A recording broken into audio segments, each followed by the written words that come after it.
Daniel Marmolejo. Vamos con Daniel Marmolejo, el maestro, miembro de esta familia sin censura, documentalista, periodista independiente, hombre comprometido con la transformación de nuestro país. Querido Daniel, gracias por tu paciencia. ¿Cómo estás? Muy buenas tardes. Vicente, queridos amigos, muy contento de saludarte al inicio de la semana, Vicente, escuchando las extraordinarias participaciones de nuestras compañeras Alina Duarte, la gran abogada, experta también en temas electorales, Laura Ceballos, de Sin Línea MX. Y aquí estamos, Vicente, al pie del cañón, siempre contigo. Maestro, ¿con qué le entramos? Pues mira, yo quisiera entrarle, si me lo permites, con este tema que le planteé en la mañanera el pasado jueves al subsecretario de Seguridad Pública, el licenciado Mejía, quien presenta regularmente los jueves un espacio denominado Impunidad Cero, querido Vicente. Y en ese sentido le preguntaba yo, le cuestionaba, porque como podemos ver, el ambiente está muy preocupado, el ambiente social y de procuración de justicia, con el tema de la niña Devani, con los feminicidios. Sin embargo, Vicente, lo hemos reiterado aquí, advertimos a las autoridades que si no se hacían las cosas correctas en el estado de Hidalgo, algo iba a pasar, porque había una acumulación de poder fáctico en la planta de Cruz Azul.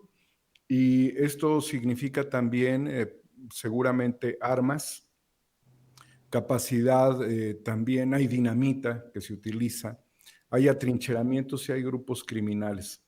Esto se advirtió para que las autoridades pudieran en las mesas interestatales plantearle al gobernador Fayad que diera orden, porque las comunidades están siendo aterrorizadas, porque junto con el huachicol se ha convertido el huachicol de combustible, hay un huachicoleo de cemento, ya que esta planta sigue bajo el control de Billy Álvarez. Y esto trajo como consecuencia, y lo recordarás muy bien, una masacre. Entonces, estamos en este país preocupándonos por los temas de seguridad pública. En el caso de este tema de la niña, de la jovencita, que nos duele mucho porque pudiera ser un feminicidio. Pero lo otro también debiera preocuparnos, porque es una masacre de 8 personas. Y al preguntarle yo de manera muy directa al subsecretario de Seguridad qué se sabía del tema, qué le había dicho el gobernador, qué le había dicho el procurador, si hubo una alteración de la escena del crimen y con esto se clausura la planta, que es lo que debe de ser de acuerdo con la ley. Si se altera la escena del crimen, se generan otros aspectos que deben ser investigados en carpetas por parte de la Procuraduría. Lo lógico es cerrar esa planta cementera, querido Vicente, y llegar a las últimas consecuencias y lograr la paz social. Le pedí la participación de la Guardia Nacional en todo ello. Pues no tenía los datos precisos, porque han dejado todo en manos de la Procuraduría Estatal de Hidalgo. Pero yo me pregunto, Vicente, después de 2 años de que Billy Álvarez ha sido buscado por Interpol, ¿por qué cuando salgo yo y le planteo estos temas, sale Billy Álvarez en un video al estilo Ricardo Anaya? ¿Por qué se mueven las cosas cuando se quieren y cuando la justicia no es expedita? Los criminales siguen en la impunidad. Y aquí se contrapone la idea de cero impunidad, porque este tipo es impune, actúa impunemente, sale impunemente, se expresa impunemente, no dice absolutamente nada, excepto establece un número de socio y dice que tiene unos temas que no ha podido dar a conocer y que dará a conocer, algo por el estilo que parece realmente irrelevante. Tendría que hablar frente a los tribunales de la justicia, pero te das cuenta que tiene un proteccionismo, y eso también lo dijo el presidente López Obrador antes de que yo le consultara sobre el tema al subprocurador Mejía, de este tema de la masacre de 8 personas, que es terrible, que haya una masacre de 8 personas y que salgan los aliados de Billy diciendo que van a volver a abrir la planta. Por favor. Entonces, el presidente señaló, querido Vicente, que en algunos estados y en algunos municipios se siguen protegiendo delincuentes. Ahí está el señalamiento. También hay que señalar algo, Vicente, durante los procesos históricos de López Obrador, y lo recuerdo particularmente en el año 2006, señaló el presidente cuántos delincuentes de cuello blanco hay en la cárcel. Se pregunta el presidente en el espacio del Zócalo capitalino durante la lucha por la democracia en el año 2006. ¿Cuántos delincuentes de cuello blanco hay en prisión? Esto fue muy remarcado y en una secuencia de imágenes de más de 20 años que he hecho en un pequeño clip, en un pequeño video, queda ese mensaje del presidente. Hoy me vuelvo a preguntar lo que el presidente se preguntó en el año 2006. ¿Cuántos criminales de cuello blanco hay en prisión, Vicente? Y te vas a dar cuenta que no hay criminales de cuello blanco en prisión en México. Pero el presidente no es el culpable porque él propuso dentro de una terna a un procurador, a un fiscal, que esta fiscalía funcionaba cuando funcionaba la unidad de inteligencia financiera en México. Entonces, había un trabajo donde chocaban entre ellos, no se caían bien, pero finalmente sucedían cosas, como por ejemplo que hubiese investigaciones sobre lavado de dinero, delincuencia organizada, pero funcionaba la unidad de inteligencia financiera, Vicente. Hoy me pregunto, ¿qué está haciendo la unidad de inteligencia financiera que no la vemos hacer nada? ¿Sí? Hay, por ejemplo, en el caso de este mismo tema, más de 211 cuentas bloqueadas por la CEIDO por temas de lavado de dinero, de operaciones con empresas fachada, factureras. ¿Por qué esto se atora? Son más de 200 cuentas.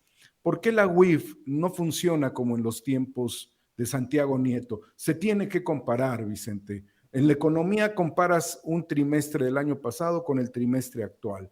Yo me pregunto, ¿qué está haciendo Pablo Gómez que no lo vemos operar contra los lavadores, contra los criminales de cuello blanco? Por el otro lado, ¿qué hace la Fiscalía cuando los temas terminan en denuncias, cuando los temas llegan prácticamente a órdenes de detención que no se ejecutan, Vicente?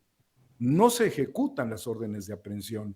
El caso de Emilio Lozoya es un caso también emblemático porque todos los imputados está él y se encuentra Lavalle Mauri, el ex senador del PAN, pero Ricky Riquín Canallín sigue subiendo sus videos como Billy Álvarez, ¿sí? Entonces, se aplazan las comparecencias con los jueces, ¿sí?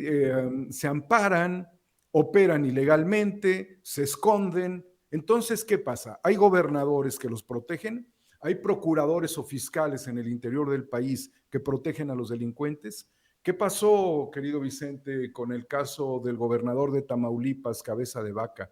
Estuvo atrincherado no sé cuántos días en su casa, en la casa de la gubernatura ahí, con escoltas, con policías, para que no fuese a ser detenido por la Fiscalía General de la República. ¿Qué pasó con Cabeza de Vaca? Entonces, aquí, Vicente, es un grave problema para la Cuarta Transformación, la Procuración de Justicia. Es una situación muy lamentable que el fiscal no esté al nivel, al ritmo de la transformación. El presidente de la República trae un trabajo extraordinario, impresionante, desgastante físicamente, pero ¿cuántas autoridades están durmiendo con carpetas de investigación, con órdenes de aprehensión? ¿Quién es la autoridad que representa a la Interpol en México? ¿No es gente que viene de los tiempos de Genaro García Luna? ¿Cómo se arregla la Interpol en México? Interpol HQ, Interpol Internacional, tendría que poner cartas en el asunto sobre Interpol México. Vemos detenciones en Brasil, vemos detenciones en otras partes del mundo, en España, pero no vemos que Interpol esté realmente funcionando en México. Y yo tengo muchas dudas, Vicente. Se va a ir el gobernador Fayad en Hidalgo, va a dejar una carga tremenda de problemas, tremenda, porque el huachicol continúa, Vicente. Todo lo hecho por el presidente no ha tenido una concordancia con este gobernador y con otros gobernadores. Por eso también, y hay que destacar esto en otra orden de ideas, fue importante señalar al presidente que si hay gobernadores que tienen una preocupación por su pueblo, por su gente, y que han actuado con absoluta honradez. Y señalé antes de este tema dramático de la masacre de 8 personas, el tema de la unidad, bueno, de este organismo autónomo que es el Instituto de Pensiones de Veracruz, en donde 32,000 personas tienen la posibilidad de cobrar sus pensiones, Vicente, cosa que no sucedía con los panistas, cosa que no sucedía con los priistas, que se robaban el dinero de las pensiones de los trabajadores. Aquí el dinero funciona, les dan hasta créditos, Vicente, maestras, policías, empleados de confianza, bueno, no, pero técnicos, más bien empleados técnicos, todos los que han formado parte de muchos municipios. Separo el tema de empleados de confianza, todo lo que son empleados gubernamentales en muchos de los municipios del estado, y que son 32,000, están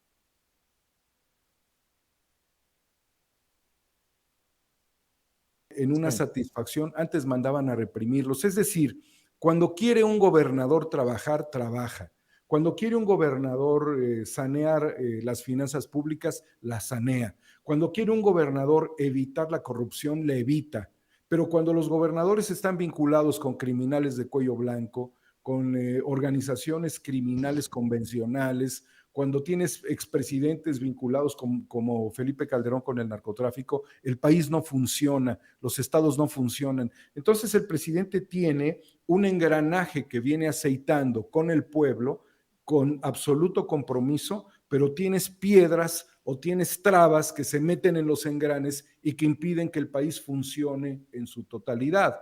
Creo que también esto nos lleva a la reflexión que ha hecho el presidente sobre la norma oficial mexicana 236, que intentaba imponer un impuesto por revisión vehicular promovido desde la Secretaría de Economía. Entonces, la Secretaría de Economía, presionando más a las personas comunes y corrientes con sus vehículos, mientras que pues no hay producción de vehículos en el mundo, pero había que cobrarles más impuestos a las personas. Se molesta el presidente y pues hace un señalamiento de que en su momento Ursúa se fue. No sé si esto tenga sea implícito a la Secretaría de Economía que se tendría que ir, no lo sé, pero ahí hay algo que hace como comparativo. También remarcando que el presidente señaló, Vicente, que los tecnócratas siguen incrustados dentro del gobierno federal.